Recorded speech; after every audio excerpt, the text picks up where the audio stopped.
So the iPhone 12 series of phones have been announced and will soon be released. But there's some things you need to know and understand about them to make a good purchasing decision. Now, I recently did a video talking about if you should upgrade. So in other words, you maybe have an older phone, you're not sure if you should upgrade to the new iPhone 12. I'll leave a link for that in the description below, the end screen and everywhere. Make sure you go check that out because that's slightly different than what I'm going to answer here, the question I'm going to answer here, which is some of the things you need to know about the iPhone before you buy it. Maybe you know you are going to upgrade. Maybe you just want to buy it because it's a new phone, but there's some things that maybe you didn't catch either in the announcement or in the press releases or whatever. There's always these little things.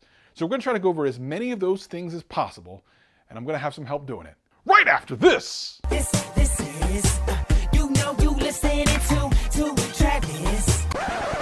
What up, players? Welcome back. And for all you new people, welcome. My name's Travis and I do tech videos every single week and have a blast doing them. If that sounds like fun to you, sit back, relax, and enjoy the video. Anything I talk about, Nathan, get out of here. Anything I talk about will be in the description below, but for now, let's just get into the video. So I wanted to go over some of the things about the iPhone 12 series of phones. That includes the mini, the regular, the pros, all that stuff. Because much like a lot of these phone releases, there's always some things that's like in the small print that you just think applies to all phones when it really doesn't. And the iPhones are no exception to that. Anyone who's been watching this channel for any length of time knows I'm not gonna let anyone off the hook. Apple, Samsung, doesn't matter. If you're trying to get over, I'm gonna call you out on it. But I'm going to do something a little different this time. I'm going to go through a couple of other YouTuber friends of mine's videos and just kind of go through their reactions and then kind of give my commentary on top of that. But I'm not going to do it here. We're actually going to go back to my live stream studio where I do my own live streams on Saturday mornings, which you should, hit the subscribe button and the bell notification to be a part of those. Those are super fun, and GadgetCast as well. So let's go back there and start going through these videos. Let's start with Duke Miami, or Luke Miani, as you guys know him. If you're really close to him, you call him Duke Miami. He just put up a video this morning, so let's just watch some of this and see what he has to say. From 4.7 to 6.7 inches in screen size. So what he's talking about is the availability of all the different phones that are out there now for iPhone. I mean, probably more time than ever before, Apple is offering a bunch of different phones simultaneously. And I mean, it's a good point. It spreads across the entire price range from like $400 all the way up to $1,100. They really got it covered. Apple actually kind of hid a sneaky price increase in this year's iPhone lineup because the iPhone 11 started at $699, and if you look at the iPhone 12 lineup, it also starts at $699, but that's for the 12 mini, the small version with the 5.4-inch display.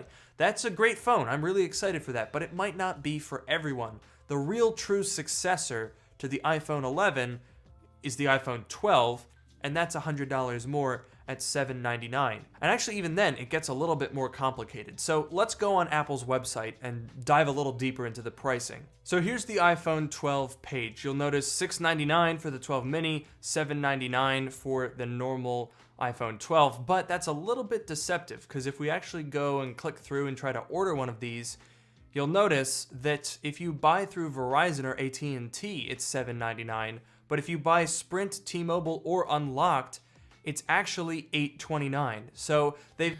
Bruh, I did not catch this during the announcement. I know that Verizon was up there spouting their 5G nonsense and stuff, and they were going to do all types of things. But why is AT&T and Verizon getting special pricing? And why is everything else more expensive? Obviously, AT&T and Verizon are subsidizing this in some way, so it makes it look like artificially Sprint and T-Mobile, who are now the same company, are more expensive. And same thing with Unlocked, as they're not getting subsidized by anyone. But I did not catch that. That is shenanigans, Apple. What the hell, man? So realistically, if you're like me and you already have a plan and you're just buying the phone outright, their pricing is a little bit misleading. Now, granted, it's only $30, so it's not that big a deal, but it's definitely something that's worth noting. And that applies on the 12 mini as well at all the different price points. And really where this comes into play is when you're looking at a comparison between the 12 and 12 Pro, which I think a lot of people are going to be doing because, maybe you don't want to step it down to the 12 mini, maybe that's a little bit too small. And then the 12 Pro Max, maybe that's a little too expensive and too big. So the 12 and the 12 Pro sit right in between that. And if we go ahead and equip the iPhone 12 with 128 gigabytes, then you'll notice it costs $880. That's $120 less than the iPhone 12 Pro. So why would you spend that extra $120? This is crazy. Apple is up with some stuff, and this is why this type of video is so important. These are the things that you don't know are happening when Apple is doing all the magic stuff in front of you. You get excited, you get hype. I'm gonna get this phone, it's only $800. And then you realize that you can get a better phone for a little bit less, or maybe a little bit more for a little less, or sometimes you gotta pay more even though you're not on the right carrier. Duke Miami out here doing work. The iPhone 12 mini is, I think it's going to be the best iPhone of the past couple of years, just because you're getting that modern design. You're getting every single one of the new features in that small form factor. I mean, personally for me, it's too small. I can't be going backwards in time back to 2013 when a 5.4 inch display was actually pretty big. I can't do that no more, Luke Miami. I can't do it. Duke Miami, you can't do it. I can't do that. I can't do it. Now let's talk about the everyday dad. This guy has always been really nice to me. He actually inspired me to start my YouTube channel and has been covering Apple devices and products for a couple of months now and doing an incredible job. Just incredible job. Anyway, as you can see here, all the price ranges we talked about from the phones before. Let's see what Gary has to say about what's going on here in the world of iPhone 12s. 70% faster machine learning. LiDAR, again, you only really ever use LiDAR once. I'm really hoping that we see more functionality for the LiDAR cameras, but who uses them? I appreciate Gary for this. The LiDAR thing, I think, is more tech hype than it is something you're going to use a lot. Now, of course, if it gets used for portrait mode a lot, then fine. However, that's the type of technology that I've used once on my iPad Pro and never used again. I mean, maybe I'll use it on a phone, but I mean, I don't see it happening. My favorite camera, actually these two cameras here, have what's called optical image stabilization, where the sensor moves around a little bit inside of the body of the camera, and that takes the shake out if you're doing stuff handheld. Well, this is what the new on the Pro Max, they're gonna do the same thing there with their bigger sensor. They're gonna shift it around so that you can take out, so you can make the stabilization much better. That's cool. And that's one of the things you need to pay attention to. Some of these things you've heard in the other videos on YouTube and such only apply to the Pro Max and not just the Pro. And sometimes even you might get confused and think that they go with the 12. They don't. Something like this, where you get the better image quality because of the larger sensor, is Pro Max only. Just something to keep in mind. As a tech YouTuber, I'm gonna buy both, but which one will be my main phone? Let's find out. I don't know. I'm actually kind of surprised at how many people want the mini. For me, it's just too far step back. Smaller phones, I just can't do it. Luke was talking about this. Gary, Everyday Dad, I know for a fact that Greg from Greg's Gadgets is really interested in. I don't get it. I like larger phones. I don't know. Next up is Renee Ritchie. He's been covering Apple products for many years. Really well known and respected in the industry, and just a super cool guy. So let's see what he has to say as he did a little reaction to the iPhone 12s. Actually, they've got a real gold, like 18 karat gold. That's a savage looking phone right coating there. on the stainless steel this time, so at least they'll match. But it's really, really way more Kardashian. I can never tell them apart. Trust me when I tell you, most people can't tell them apart. It's going to be hitting all of the cameras now on the iPhone 12 Pro, including the front-facing camera this year. So Now this is a big deal because it means the camera quality across all of these cameras on the phone are going to be better. But notice this is about the Pro and Pro Max. Again, you have to pay attention to the wording here. Apple has made a differentiation this year of Pro over regular, more so than previously. I'm actually kind of happy about that because when the 11 Pro came out, I said, really, what is the Pro behind it? Just an OLED screen essentially and another camera. But they've actually done some other things, especially with the RAW and all the other things. This is more of a Pro camera and a Pro phone, if there is such a thing. It still doesn't have USB-C, so I would argue it's not still quite Pro yet. However, they are separating it somewhat, and it makes a lot more sense to do it this way. And yeah, it looks like the rumors were true, and the iPhone 12 Pro Max is getting better camera system, a better camera system in general than the regular iPhone 12 Pro, which I always wish that wasn't the case. I wish I could just pick the screen size and that'd be it. But if Apple can pack more features into the bigger one, I always want the most features I can get. So that sort of pushes me back into the Max. And there you go. Yet another reason for me to get the Pro Max. If I'm going to get a Pro, wouldn't I want all the features? And yes, the size difference makes this kind of a complicated solution because not everyone wants a bigger phone, even though they want all these features. So you're getting a better camera on the Pro Max than you are even the Pro. Something to keep in mind. Once again, a little bit slippery here by Apple. Now that 5G is on the iPhone, everyone who does use iPhones, which is by far not the majority internationally, but in the US is 50% of the business. And amongst young people in the US, it's even more, it's much higher than 50% of the business. And that's the thing is, it legitimizes everything. Apple's legitimized everything from wireless charging to notches. I've talked about this before. As if 5G didn't exist on Android, that has nothing to do with it. It legitimizes it in the world's eye. Otherwise, there wouldn't be so many people watching this. On the Apple live stream alone, there was over 2.5 million people watching that live stream, and there were not 2.5 million people watching the Samsung live stream. I'm sorry to tell you that. I just want to be honest about this. I just want to keep it real. The rumors are true. As much as I'm excited for these accessories, Apple is also removing some accessories from the box, just like they did with the Apple Watch. They're doing that with the iPhone 2, and that's starting with the headphones, also the AC adapter. And Apple is saying they're doing it to reduce carbon emissions and to reduce the mining for precious materials, and that it'll reduce the size of the box so they can fit 70% more products on the shipping pallets, so they don't have to pollute as much moving the iPhones from production to delivery. And they do point out that a lot of people have these accessories already, or they buy AirPods or Beats or some other brand of headphones, or they already have their chargers. Here's the thing. Renee is completely right. The cable that comes in this phone, with all the iPhone 12s, is a Lightning to USB-C. It is not a USB-A, which means all of those chargers that Apple talks about that are already out in the world are incompatible with this cable. So it's completely irrelevant point to say, well, there's already those chargers out there, we're just going to put the cable.